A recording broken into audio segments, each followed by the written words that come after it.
Welcome back to the Move Better podcast. Today, I'm joined by performance coach Rob Solly. We're talking about functional training, movement, celebrity training, and why most fitness advice is completely missing the point. We get into real-world strength, barefoot training, martial arts, and what actually helps people to move and feel better long-term. So yeah, my bugbear is everything's built around bodybuilding, and that's not good for performance, and it's not good for health. Great for bodybuilding, but bodybuilding... I don't know if it's not good for health, because the alternative is, I say to a lot of my older clients that muscle is the currency of youth. A metabolic currency, yes. So, But there are different ways to build it. Yeah. It is so true, right? So I don't, as you probably noticed, I don't really do before and after pictures. I never do, because, and like I have one right on my phone now, which I stitched up for a client last night, which I will show you. So it's hard to see on here, but that's the before and after, right? You can sort of see it probably a bit better side on. Yeah. Here, so I do those things, but I always think to myself, what about the people that get left behind? Like I've got friends and other people in the training who do it, and they're like, come be like Dean, who lost 3 stone off his weight. But I also see them like living a bling life. Now, that's the trainer that is. So you ain't got 6 clients, it's the other 56. Do you know what I mean? Like, and I think that's the problem. And that client I was just talking about, I would say to him, think not about what you can do in a month. Think about what you can do in a year, because, he was in his 40s. He had hit certain obstacles. Time was a problem. He had a shift job. And also just his frame, unbelievably lean. Like he actually came to me wanting to do pull-ups, and because he'd never been able to do one. And when I first let's have to see what he can got. I've never seen anyone with such long arms. His levers, it was incredible. Like I was going to say, oh my God, you've got to move yourself 3 meters just to get up to the bar. So, but in the end, he could do 10 pull-ups easy within like sort of 9 months. And obviously weighted pull-ups. That's like a big something I really like, weighted pull-ups. And he was knocking them out. And so that's the real victory. That's the real kiss, the real satisfaction. Because the body in how it looks just can turn you into a bit of an arsehole if that's just all that's your goal. Like I said, bodybuilding is its own thing, isn't it? Like if people appreciate it's fine, but it's separate. But when you said about, muscle being metabolic currency and stuff, it's, like I said, there's other ways to build it. I think net positive, bodybuilding's helped more people and it's hindered. But at the same time, I think the mechanics of it just breaks down the joints. It's like I said, I'm much more functional, natural, full body movement stuff where, that load is dispersed across your whole body rather than... Well, yeah, as you would say, there's not really much lateral movement or much twisting, that definitely comes into life. And that's one of the things, like, I've sort of just picked up a wave of young footballers, and, like I get them to do a lot of like wood chops and reverse wood chops, because ultimately you're pulling an arm back to kick the ball and all this kind of thing. So I'm really trying to explore that. And obviously I like jumping. I can remember we used to set up those blocks in the David Lloyd in Dartford and jump them. And I remember I've always been able to jump pretty high, and then I cleared like boom, and I just stacked the whole pile and went into the wall at some point. Yeah, well, we had to hold them, didn't we? Because they got so high. They were wobbling. And that's the beautiful thing about being young, right? And just like doing stuff. You made us like with Dom, and maybe his brother as well. You made us like kettlebell swing for like half an hour or something like that. Do clean. It just went on forever. We might have done a long time. Yeah, we never stopped. It just was in that room, like 4 absolute, not, just crazy people looking for answers.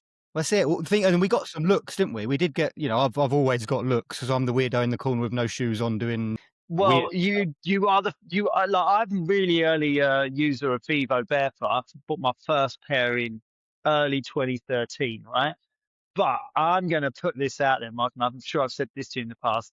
You were in those V brands where, like in like 2009 or something like that, Possibly 2008. before that, yeah. And yeah, exactly. And they were an ugly shoe. That yeah, And look, like, I've and the still thing got is, like, some. so with Vivos, I've wrestled for years. Like, I had an ex-girlfriend would say to me, "You can't come up with me wearing those clown shoes." And she was right, but they have got a lot better looking now. And I always felt that they needed to make those shoes less for hippies and bohemians and more for gym goers, Yeah, you know? I think they've done that really well. I've got a dozen pairs of them. They're still my favourite shoe. Yeah, 100%. This is the only thing I wear. Do not wear anything The else, only thing bearing. He's about to turn 8, and he's only ever worn Vivos, other than like wellies when he's got to go out in the rain. And they have a good resale value on vintage, right? They do. It almost pays for the next pair. Yeah, totally, totally. That's the thing. I was like, oh wow, yeah. In fact, we So, can pick some cheap. You say that, but you can also get some really good deals if you find them. yeah, I can't be bothered to look at stuff Well, like it's that. But if we do sell all our old Vivos or vintage, yeah, because because we he are grows out them Vivo before he wears family. them out, so it's better to pass them on, isn't it? Let someone else. Exactly, exactly. And yeah, and someone else is not paying the price you paid, so it's all good.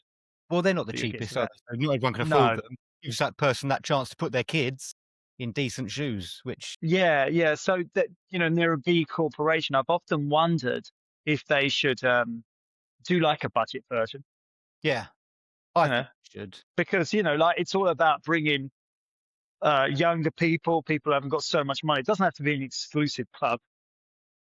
Yeah, and you can get cheaper ones from other places, but they're not the same. They don't last.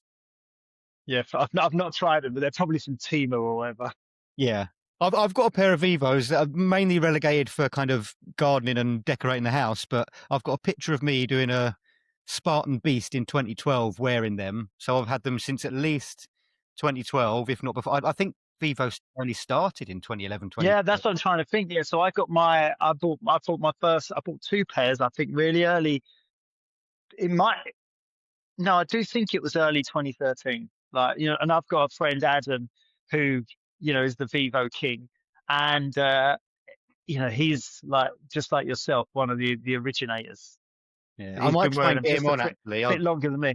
Yeah. Oh, my God, he is the Vivo Barefoot originator. Like, as in, he like didn't matter what I was doing, he had he had a pair before me. Do you know what I mean? But did like, as in, because one of the things, in talking about our time in David Lloyd and my time meeting you, and I've said this to you before, that one of the things I give you credit for is you were definitely ahead of the curve. And I think Adam has some of that ahead of the curve. And it's now, can we stay ahead of the curve, or can we read where the curve is going? That's it. It never ends. It's all well and good being, like I had the first Hypervolt. I was using fit lights before anyone else. A lot of the tools, I think I have a reasonably good intuition of what works and what will work for my clients. Particularly because I like reactions, and I want to make the sessions fun. That's it. But yeah, staying on top of that is something else. But It is. I think it's something I've done reasonably well. I like to think I have as well. Like I said, because I wasn't the one that done the course and that was it. I'm qualified. I've never stopped learning. I still think I want to do this course. I want to do that course. I want to go and learn from these guys. The more you know, the less you know, sort of thing. Like Yeah, when you realise you completely. don't know. I only spent I spent a weekend doing a couple of sessions with Kelly Starrett a few weeks back, and I think he's been on my radar since 2013 too. It was the first time I ever came across him, and I think when did Become the Supple Lead come out? 2015. But finally, I got to work with him, so that was cool. That was nice, Nice. and he reminded me. It's funny, and I think I'd sort of come away from that to make the sessions fun. Something I just said.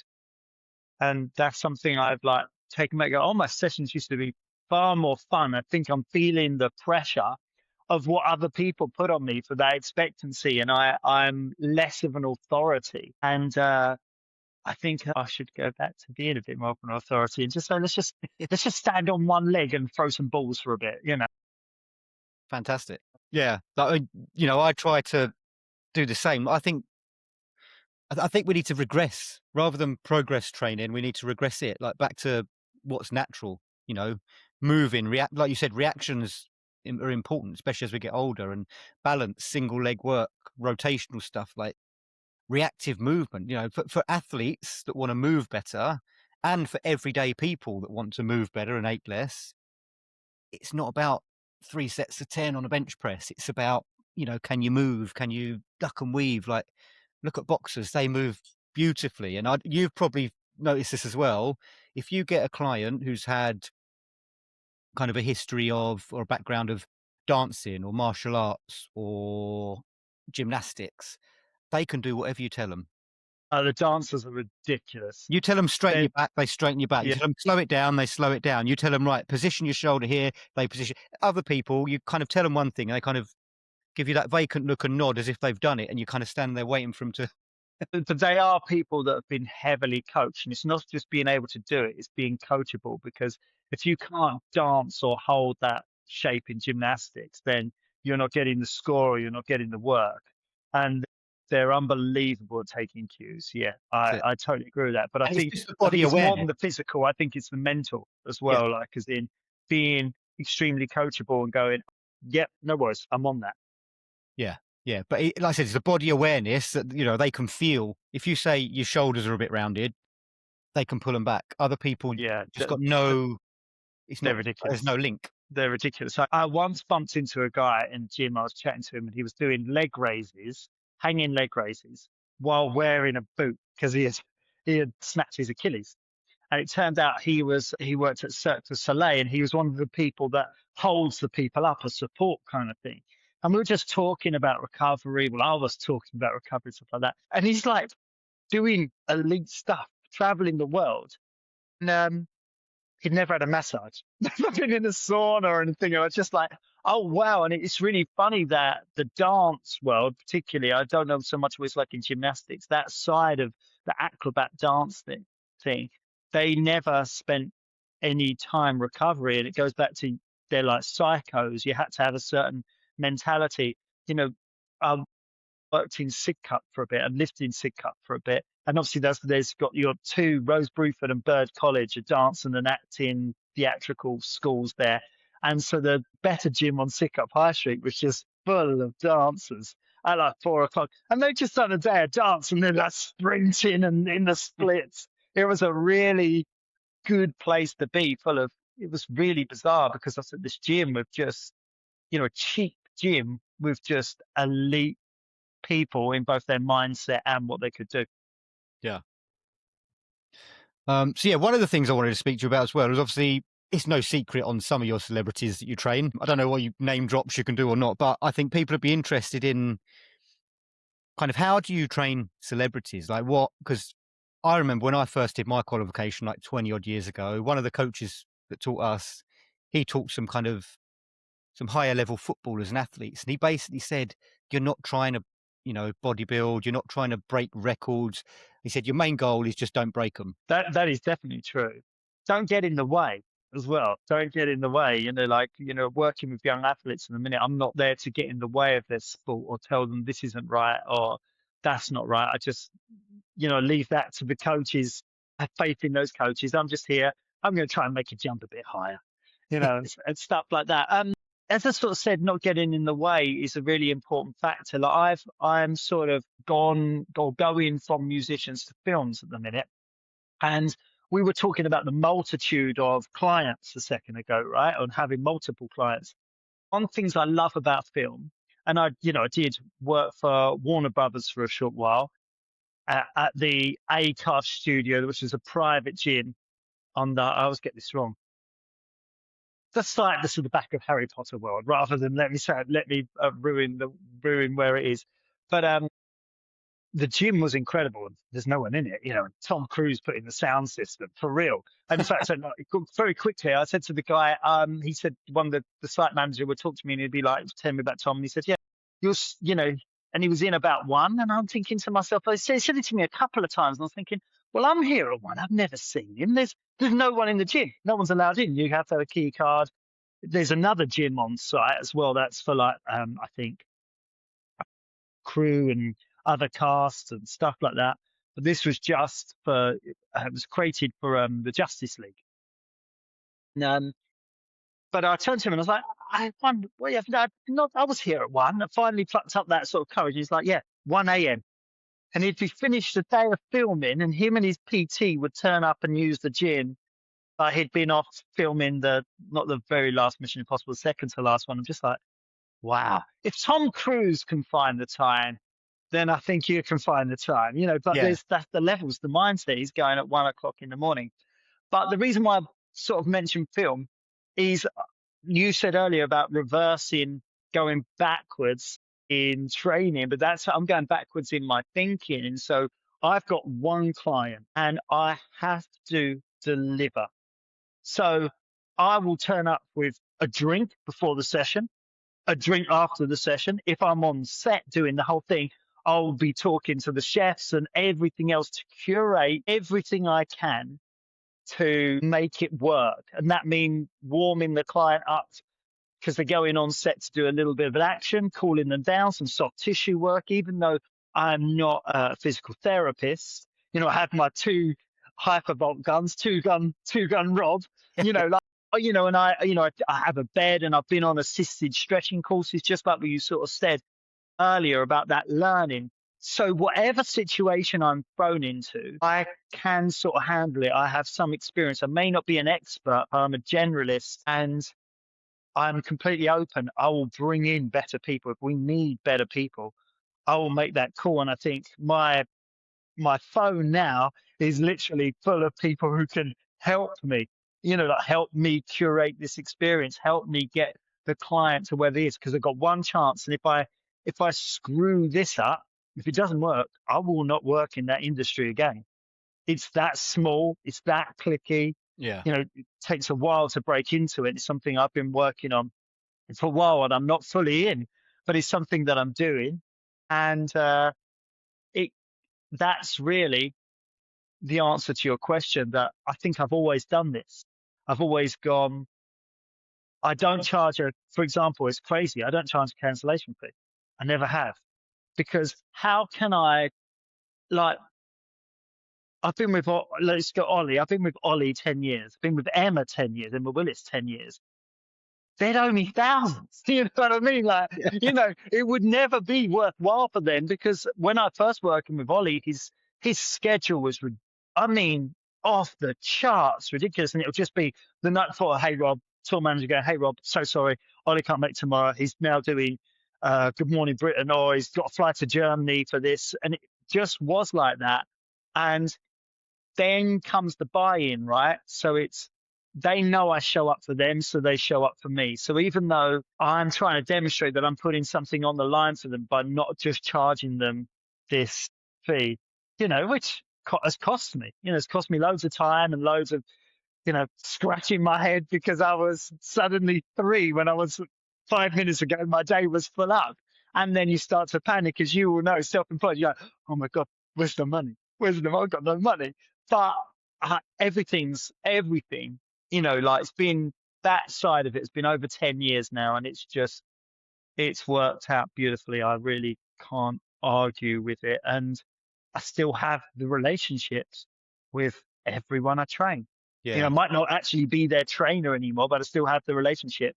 And because you're not the right trainer for everyone, and there's a certain someone I'm thinking of, but what's beautiful is, and I still see him every so often, is he's still training.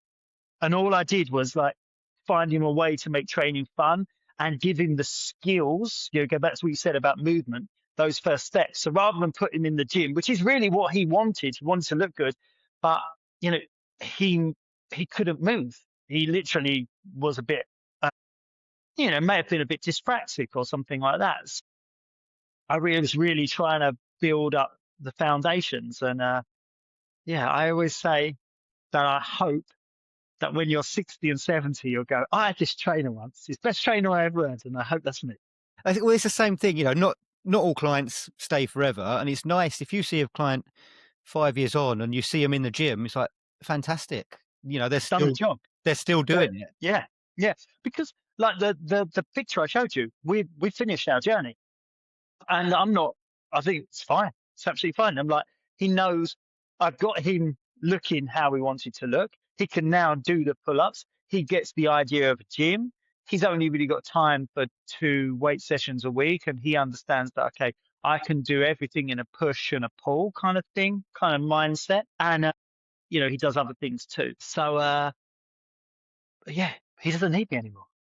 That's it. And again, it's being flexible with kind of, I suppose, the celebrities and the film stars and stuff, maybe it's even more so, but personal training isn't all right. You've got to train 4 days a week doing this, bro split and this, that, the other.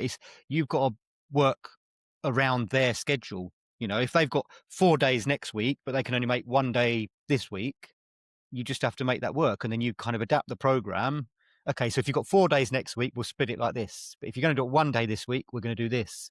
And it's being flexible, I suppose. And then, I mean, do you periodize it? Do you have a timeline? Do you work backwards No, from a specific date goal or? yes, that would be the ideal. Working backwards from a specific day would be the ideal, right?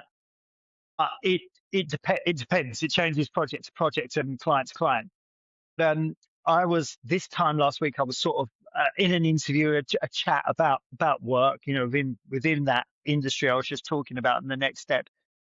And I think one of the best things I said that he really picked up on, the person I'm talking to, is that we were just talking about the flexibility. I was like, oh, I make reads forever. I've always got the session up here, and I don't usually write the session till the way home, because that's how flexible it has to be. But I was sort of saying that I like, David Alexander, who's one of the people who um, I had the pleasure of working with in the States. He said to me, if you're on time, you're late. If you're early, you're on time. And that's always stayed with me. So I'm always there before the client. I don't care what, I'm there before them. It's just a non-negotiable. I'm in the room, set up, wherever waiting. And then I try to position myself. So say they're walking through a door, I can see them coming towards me. And I got this off a client I used to train in, the Fitness First in Highbury. It was another celebrity client, but we used to train there. And I'd watch her walking down this thing, and I'd see, she's got good energy. She looks tired. She's a mum. She was shooting a series for Warner Brothers at the time. And I'd be like, oh, let's get going. Or, take a seat. I'll get the guns out. What's going on? Like almost like a hairdresser, just like bringing her into the session. And I told the a gentleman that last week who I was talking to, and he was like, "Oh, that's really cool," and it like seemed to strike a chord, which hopefully it was. But that's actually what I do near enough every session. The first thing I do is, "What's going on? How's it going?" And just try and get that read of their energy right now. And so I usually block out more time than we need as well. So let's spend the first 15 minutes just shaking off whatever we need to shake off. Or if it's go time, it could be go time too. Yeah, I totally agree with that. I mean, some people, I don't know if it was Paul Check, but kind of all stress comes into the same bucket. So if they're stressed from the kids or from home or from work, or they've just had a row on the drive in, you've got to get rid of that stress first before you add more stress to it. Yeah, And I think one of the completely. coaches might even have been Phil Lerney. He said he does this when he used to work at Up and places like that. And he said, it's quite often that first 15 minutes, you could be like their therapist almost, not as in actual therapist, but they've just got to blow off some steam, get that out the system, and then you've got 45 minutes left instead of an hour. So I said I think the session has to be flexible. Same thing. I've got clients that come in and they might go, "Oh, I slept a bit funny last night. My neck's hurting." It's like, okay, so we're not going to be doing landmine presses and pull-ups today. We'll do some mobility, maybe a bit of rope flow, some Indian clubs. We'll see if we can free that. We can get back to your program next week. It's not a problem. I think you have to be adaptable. And I see a lot of younger coaches that just aren't. All the clients Yeah. doing the same workouts, and it's what they're doing. Well, and that's one of the things I've just been mentoring, slightly mentoring just for a bit, a guy that's gone to Australia, to Sydney, young guy, in incredible shape, just like, wow, trainer. he's gone there to make his way into Sydney, and he's going into a very high reputable gym there, and he needs to walk in ready, right? And and that's one thing. So I'd say to him, like as in it it's drawing from older people in training, because at the minute you feel absolutely awesome, and I wish I was you. Don't think it's otherwise. I wish I was there doing that kind of thing and just getting up the next day and feeling fantastic. But we were talking back as a 40. His first client was 40. And I was like, oh, I'm 49, I'm about to be 50. I know what 40 feels like. Having a mentor in the industry is really, I think, really, really important. I still have mentors, and it's something that I recognize. And when we say younger people in the gym, I think the gym is their place at the minute. It's their nightclub, it's their pub. And I'm very happy about that. But I do think we and the young people got to work together to mentor and just make sure they're awesome trainers. Yeah, that's it. You And know, I think they dismiss it a bit. I mean, it's a bit that bit of the cliche of the 40-year-old trainer sort of thing. But you know, well, about a 50-year-old trainer. well, I was 42 last I'm week. like, man, it kills me. Kills me. I don't even know how I'm 50. When people tell me it's about to be 2026, and I'm like, sure, it's not 1998. Yeah, yeah. That's it. It's because you're doing the right things. You're feeling good. And this is the thing. We were 20. I mean, bear in mind, yeah, we still did the weird, crazy shit we do now. But I did some of the stupid stuff as well. Well, yeah, completely. And these And 20-year-olds think they get away and with it. why did we start? Well, one of the reasons why I started was because I was a skinny, scrawny person pushed around, and I thought big muscles would help me. So that association is still really valid. Like Yeah. that kind of thing. That it gives you the why, doesn't it? That I want to be more Jean-Claude Van Damme. And you sort of say that, but the whole time of that period I knew you, I was getting punched in the face. I've had my joints. I've got a left arm that you can still, it's so weird. It just does not go straight. And so I have loads of trouble with my wrists, and I still do the handstands and stuff like that. But yeah, so I think I needed to do more functional stuff because all the crazy combat sports I was doing was just taking its toll in other ways. Well, when we met, you were in great shape. You were.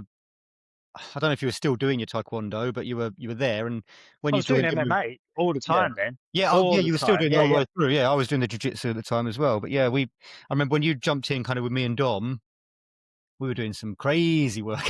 Yeah, and we're trying to work out, we're learning from the things you'd see, those accessible areas, UFC and stuff like that. And I find that really exciting. It's like when Apple came out with products, it was a whole new world, new horizon. Or when people first came home with the first home computers in 1984 or whatever.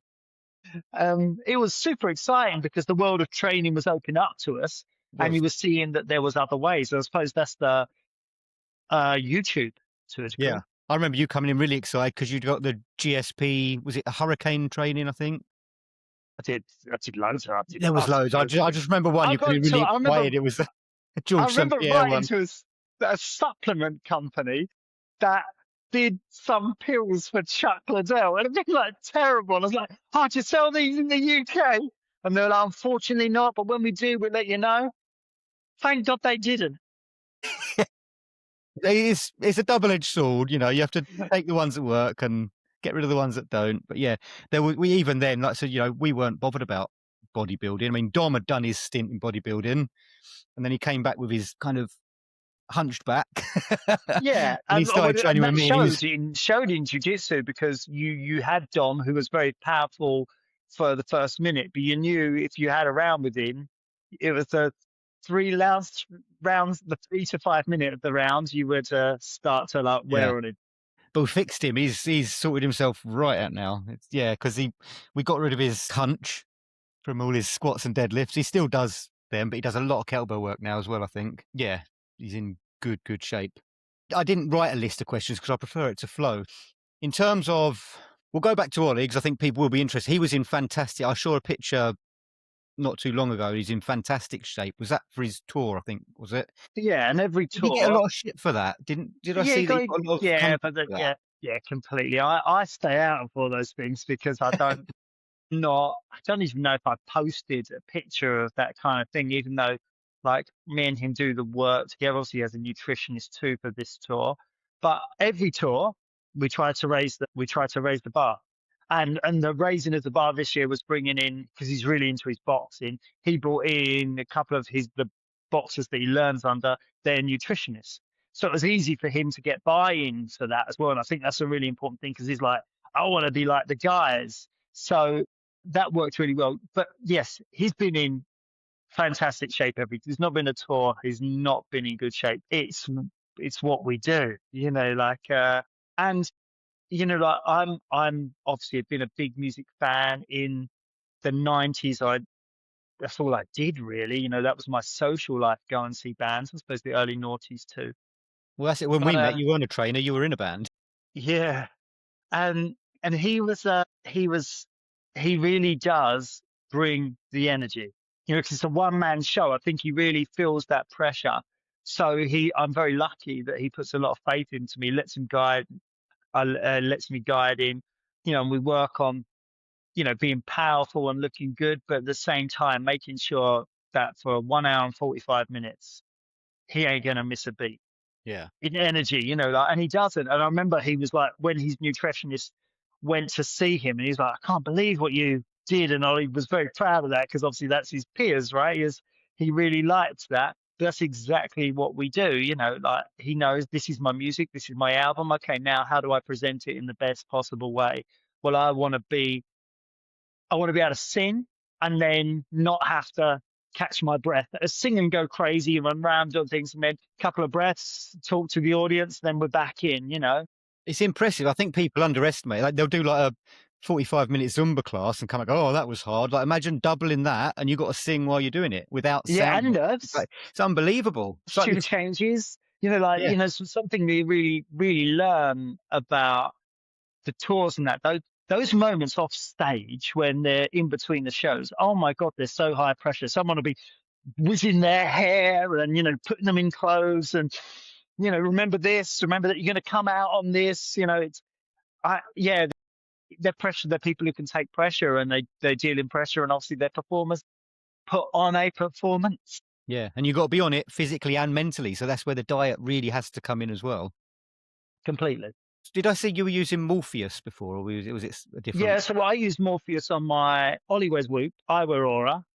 But I do have a Morpheus over there, and I use Morpheus in my sort of Built to Last program, which is my online program, and it's the only one which really allows me to see what's happened. So I have the coaching app. Should you use it, say you're using it, I can see how the session was for you. I can see your recovery. So it's like a mini Whoop, mini Aura for me that I use to make all of my online stuff reactive. I think you don't really know what I do online. It's very small, but I think what I do is exceptional. And I wish I could communicate it better, because I don't think anyone really puts the effort into me. So basically, if you've trained today, I look at all of that. I've already written your plan, right? Out kind of thing. And but I will look at it and go, okay, that took a lot out of Mark today. So I bring it down a touch tomorrow, and I send the next one the next day. So every session is reactive. You do a session, I see that every evening, doesn't matter what time I get in, I get out the Morpheus coaching app, I look who's trained. Okay, let's go, let's go, let's go. And I have blueprints for everything, but they're all reactive, because it comes back to what we said earlier. I'm a personal trainer.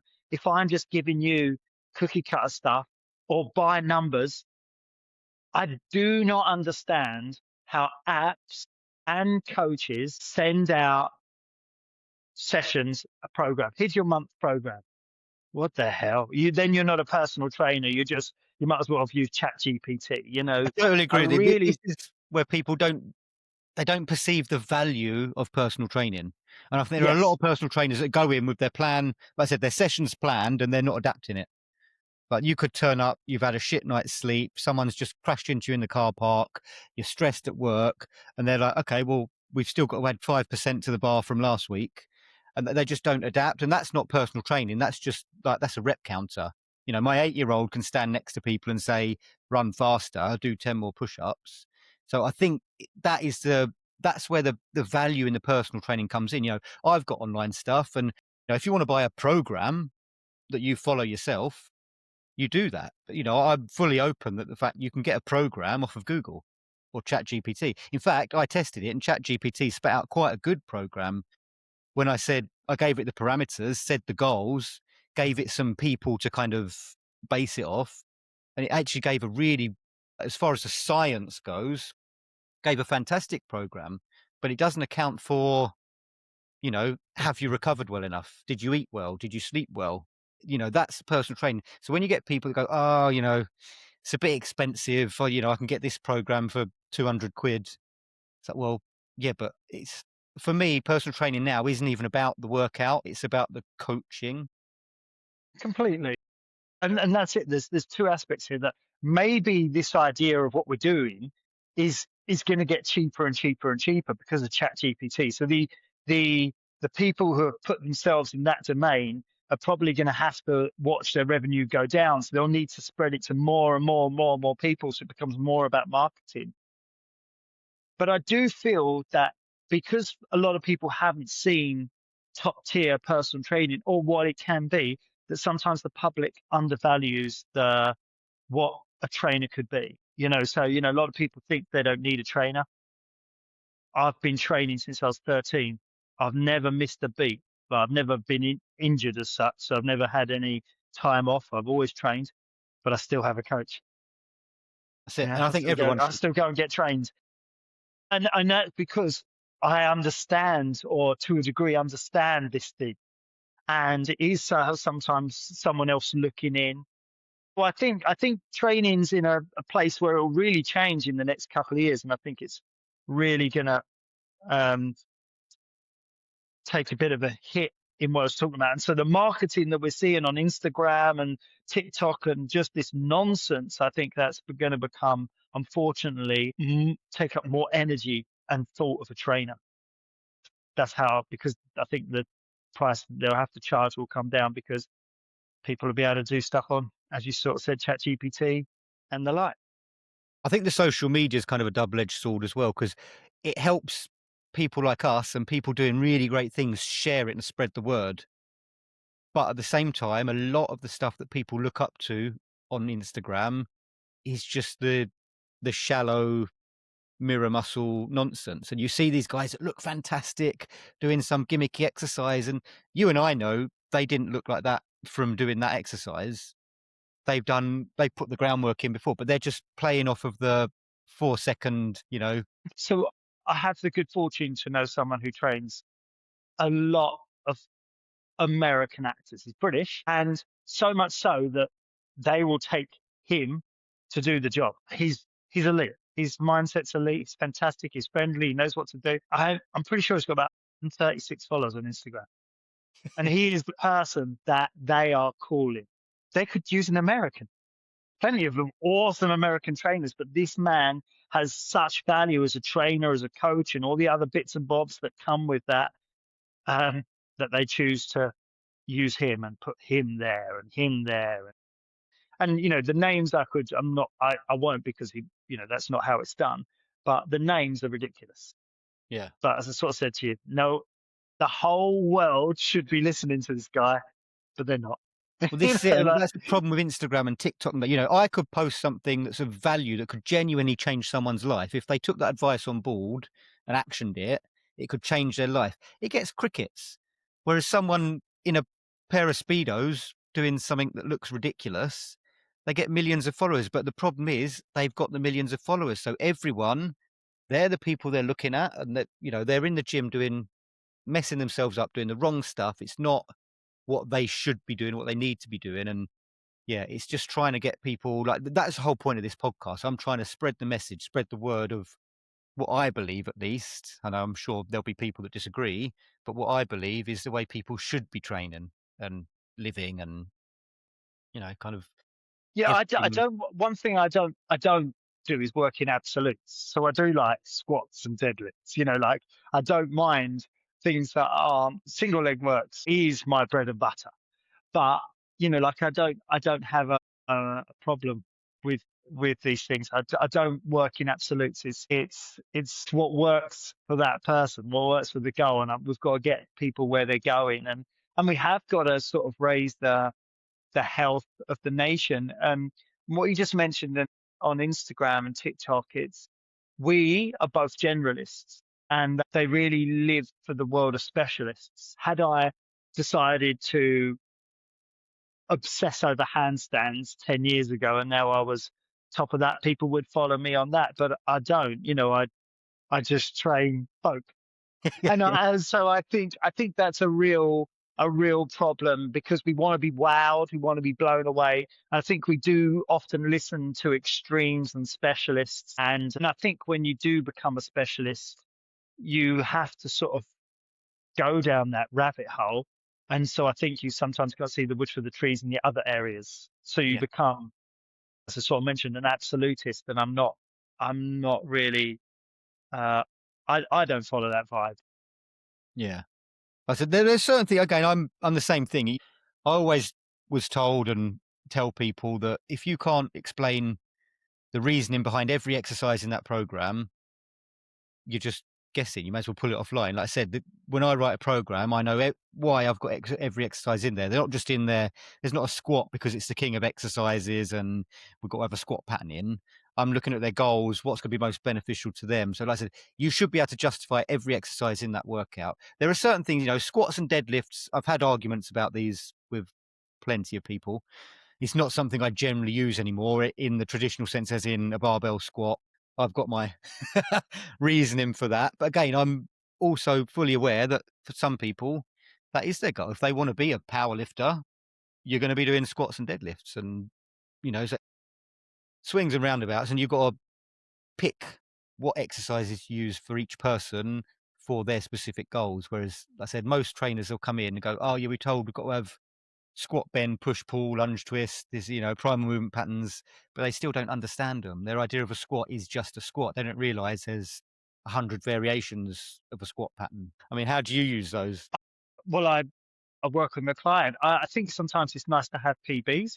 Like, everyone is forever deadlifting. And what I mean by that, what is the definition of a deadlift but picking something off the floor to stand it? And so then I'm trying to teach a good technique to do that, like one that I believe is, or the research of the people that I've listened to and influenced by and have taught me say that this is the best way to do it. So so yes, I do deadlifts, squats, but also I think it's sometimes nice for the person to have, small victories along the way, and that may be like a PB. And a squat's an easy one to refer back to for a PB. Just like a pull up, it can be anything. But when we live in the world of the gym and we go in and we see the squat racks and they're up, it's nice. I think it's nice to know maybe I can't do that, but I can do close. Yeah. I mean, I used to love barbell work, like deadlifts and power cleans. I could do all day long. But I loved that they felt good. So I get the appeal. Mechanically, I'd argue on some of the loads people use. Completely, yeah. That's but that's again down to their goal. They may just want size and volume. I see you use a lot of sled. I use a lot of sled because I can shift an awful lot of weight without putting much down the spine. So again, it's like I've got clients at 25. Let's get on the squat rack. I've got clients that are 55. Let's go on the sled push. So it comes back down to just reading the situations, having as many tools as I can to get that person where they're going. That's it, tools. And that's what you gain with the experience, what the 20-year-old trainer hasn't got yet. Yeah, All due respect, they could have done some fantastic training and the knowledge out there on some of them's brilliant, but you need the experience. And, over the time, I've learnt kettlebells, club bells, mace, the rope flow. I'm a huge, huge fan of. I don't know how much of that you've seen. Hopefully, actually, David Weck is coming on yeah. the I podcast know. I know soon David as Wick. well. I don't know about Dave. Like, so obviously he created the Barefoot ball. I'm just putting it Yeah. out there, but I watch a lot of him. He never looks like what I want to be. Does that make sense? He never looks that strong. He doesn't, or anything like that. And And I think he's someone on where he is now with that twist and shunt and all that kind of thing, that he just feels like he's gone down a rabbit hole to me. And maybe it doesn't mean, I know he is an outside of the box thinker, and the rope flow makes total sense to me. I'm just talking, now. Obviously, I've followed him on Instagram for a long while. Everyone knows who he is because of the Bosa ball. But yeah, I look at some of that and I just go, I don't really know where that's going. Yeah, he's definitely outside of the box thinker. But when you look at who's the guy that works with him, Chris Chamberlain? Have you seen his Instagram? I must have, I probably follow him, I think like, he's but on there as eroding weakness, but he is phenomenal. He teaches a lot of the WEC method courses. Like pound for pound, he's got to be well, I hope you one just of the think, because he's strongest he's guys. someone he's someone I'd like to talk to understand more. Because in the minute, I suppose what I'm saying is I don't understand. And, like, I need someone to understand that value and how it's going to help me. And perhaps I've got to feel that to and maybe learn the WEC method. I know a couple of people that have gone and done it. I don't know them like that well, but It makes sense to me. Like I said, some of it again, I've still got the propulsors, things like that. I think I'd need, like you said, I need to feel them and experience them. But the rope flow, well, it's how we hold anyone, these fingers. You got to hold your fingers yeah, in certain ways, right? It's yeah, like there's some weird sometimes you stuff. just look like you're doing those animals with the in the shadow. Rabbit again, I think there's something to the fascial change, and obviously the Yeah. myofascial trains, things, anatomy trains. I think there's stuff there. So maybe it makes sense, but you know, Yeah, and I'm just I don't rule it out or anything like that. I think we've got. I'm always fighting myself to keep an open mind because that's I'm it. getting older, and I know that your mind starts to shut, and that's why I like hanging around. This sounds going to sound really bad. Please don't consider me like Jimmy Savile, but I like hanging around younger people. By that I mean people in their 20s, Yeah, yeah, and yeah. that's We'll what clarify that's that. what that's what combat sports gives me, right? Yeah, Because, like, for example, my Thai boxing coach, I think he's 27, because they've still got these open minds and they're just sucking everything in. And I think it's good for all of us in whatever walk we're in to be around people like that, still sucking energy rather than starting to go, no, I know best. It was like this, or back that's in it. my day, it was like this. Yeah, shutting yourself in that box, that closed-minded box, and this is the way, and this is the argument I have with bodybuilders. I never say don't do that. I just say question why you're doing that. Is it leading you to a goal? Like when I see the rugby players in the gym doing their squats and deadlifts, they're training themselves to be braced and stiff and rigid by trying to do 200-kilo deadlifts, and then they've got to go out on rugby pitch and they've got to sprint and twist and turn and tackle and get tackled. And if you're rigid, you're going to get broken. And I'm like, should rugby? I know they want to be stronger, but all they're doing, they're getting stronger at squats and deadlifts.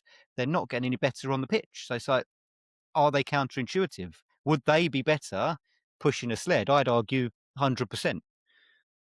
Yeah, or they can do both, right? Yeah. Again, it's a That percentage, what way is going to, particularly if you're in that second row, wow, you've got to be able to create some power, haven't you? Yeah. Got to be but able you've to got to absorb transfer that force, power. You've got to and transfer that power. yeah, my God, yeah. Because I said that'd be the worst drinking game ever. Watch a game of rugby and tell me where you see a squat or a deadlift. It's just, you, you're going to be teetotal. Whereas if you get someone like pushing a sled, watch a rugby game and tell me where you see that movement coming in. You ain't Yeah, making it to the second half. yeah, So it's but I just this is what I'm trying to get across. Like you've got to know why you're doing it. If you want to squat, bench, deadlift for the sake of squat, bench, deadlift, that's fine. You knock yourself out. If you want a heavy bench, heavy squat to say I can lift this much, or if you're powerlifting, or if you just want to do it, that's fine. But again, you've got to know the trade-offs. You've got to know why you're doing it. well, yeah. But I would counter that by saying, but some people just want to look good to go on holiday as well, and those things help you get there, right? You Yeah, but know, is a 200-kilo squat necessary for that? no, no, not necessarily, but It's risk like most of it, reward. most of it's down a diet, right? Let's Yeah. but I just think that sometimes rather than converting the people that are doing something, it's the broader population. When I go to the doctors or the hospital. Touch wood, it ain't for myself. I'm super lucky there. Honestly, when I go and get my bloods drawn or whatever, right, it just like I'm like, oh my God. And then you'll be sat next to someone and they'll be of similar age to me, right? And I'm just like, oh my God, you look and move like death. And they're the people that I think, we've got all these questions going on in society at the minute. It's like we look to the NHS to solve our problems, like, oh, I've got a bad back. I need surgery.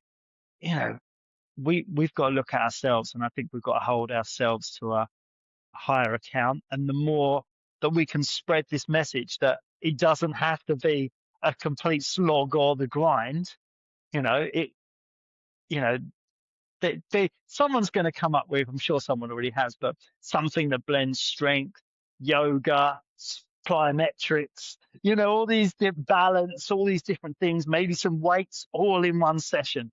Yeah. Imagine it would just be awesome. Well, It that's would why I just like be animal awesome. flow. Animal flows kind of ticks a lot of those boxes. But Not I would necessarily. I've argue seen to people that add you kettlebells and spend a lot of bands time to it. just on your hands. Yeah. You don't really not when are you in life really in these positions? I'm Not not that saying they much. don't have value, but yeah, because obviously it becomes a bit of a choreographed show Yeah. rather than again come back to perhaps why it started to be functional. Sometimes it looks, but I'm biased because it's always remind me of growing up doing taekwondo and karate, katas or punse. Yeah. That's what it sort of looks like, and then you're learning the next bit, and you're trying to tidy this bit up and go to that. When you're learning, yes, but once you get into kind of free flow, it's Hmm. very different. But I do get the arguments that people you're always going to get haters. People take the piss. They go, "Oh, you're trying to make it natural movement. When do humans crawl around like that?" So we don't, but we would naturally be up and down. We wouldn't be sitting in chairs. We'd be getting down and up off the floor. And it's about the body control, the body awareness. And I could guarantee anyone, I can put them through an animal flow workout, and they will be blowing out their ass because I I believe you it takes more 100%. strength than people think. A combo I love is the animal flow. It's a front step, so you get into kind of a it's called the loaded beast position. So essentially, if you knelt down, put your arms out straight, a bit like a Yeah, child's pose, but yeah, with your knees child's off the pose. Yeah, floor, and then you step up into kind of a Spider-Man lunge yeah, I've position. got you. I remember it. Yeah, they're sort of pulling their shoulders back or something, aren't they? Like Yeah, but you're yeah, pumping back and forward, and that will burn your legs out. That'll burn your quads so bad because you're going into it with speed, into that stretch with speed. So you've got the Golgi tendon organs, you've got the muscle spindle fibers all firing because you're getting into stretch at speed, under load, accelerate, springing out of it. That burns the legs. Then I combine that with kind of a kettlebell swing for the hamstrings and glutes. It's a yeah. lovely little combo that'll get your legs and your lungs So I working. once went to like there was an adult gymnastics kind of place, the Christopher Summers place. I went to it in like Gloucester. I took Nikki down, and that was like our holiday. We stayed in some She gets fun rubbish holidays like we do. hotel, and I went and trained twice a day with these guys. But and I really, really enjoyed it, and I really got the value of line drills. Something we've always done again in lots of in MMA, in Brazilian jiu-jitsu. Didn't do them so much in the older martial arts, but I still really, really like line drills, and I'm going to a jiu-jitsu class at the minute, and I really feel they underutilize line drills. And I go and watch my son does jujitsu, and I go and watch that, and he. Let me just turn the plug on a second. Power. Don't want to lose power. You cut out for a second. Yeah, and I still think in watching him, they're trying to teach him how to do jujitsu when ultimately I think you've got to learn to move first, and that's why I think there's not enough. Like my instructor at the minute in Brazilian Jiu-Jitsu, he moves beautifully, but we don't do exercises that help us move like him. And I think that again comes from the level of coaching isn't as high as it can be. You can be a black belt and you can be awesome and subbing people, but are you just trying to teach your game? Can you teach someone else's game? Can you help them move so they do adopt your game? And yada Yeah. yada yada. Well, I've been to jiu-jitsu classes, and some people can't make it. So I think it was Chris Summers that took a group to and said they failed the warm up. Was that Chris Summers? Oh, I've got no I idea. think it was a famous quote of his. But yeah, it's like, I've been to jujitsu classes and people fail the warm up, like they can't do it. So that's why I think these days they do a bit of basic mobilities and they just crack Yeah, on. But yeah, martial arts, I I always had agree a with you there. bugbear. I always Mm. had a bugbear in martial arts because you'd be running round, you'd run in your circles and doing your rolls and your side steps and drop and give me 20 push-ups, and I'm doing proper push-ups. I'm at like number 7 and everyone else is jumping up and running off. They're doing their kind of Yeah, yeah. mini, and And it's always a and bugbear. we just spoke about animal flow. One thing, really, things I think really weird. And okay, you're raising body temperature and the temperature of tissue, but I've always never understood why we run in a circle in jiu-jitsu, then spend the whole time on I the think it's floor. just the space You you've know, got. like again, I just sort of think, like, oh, this is what, because the Brazilians did it, so now Dave does it, now Paul does it. It's this line that goes down. I think that a lot of the thinking of the coaching of something that's so amazing and so beautiful, that still has to be developed.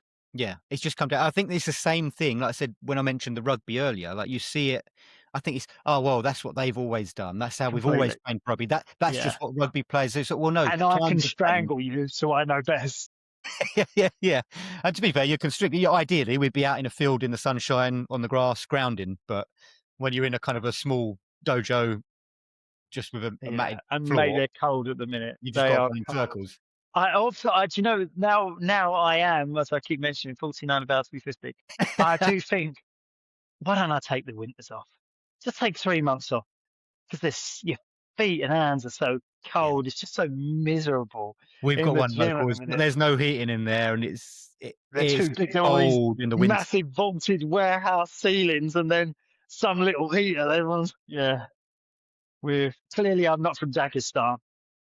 Yeah, I don't have a Dagestani mindset. wrestling bears, yeah. Yeah. Um, I was about to ask something else then, slipped my mind. I think it was along the same lines when you said, yeah, when you said about the animal flow, obviously humans don't crawl around. I mean, we do, like one of our, I suppose, in Liver King's terms, one of our tenets is fighting. So the jujitsu, wrestling stuff, that is completely natural for humans. And like I said, we're supposed to be ground resters. You're standing now. I'm perched on the edge of a seat, but I'm normally sat on the floor.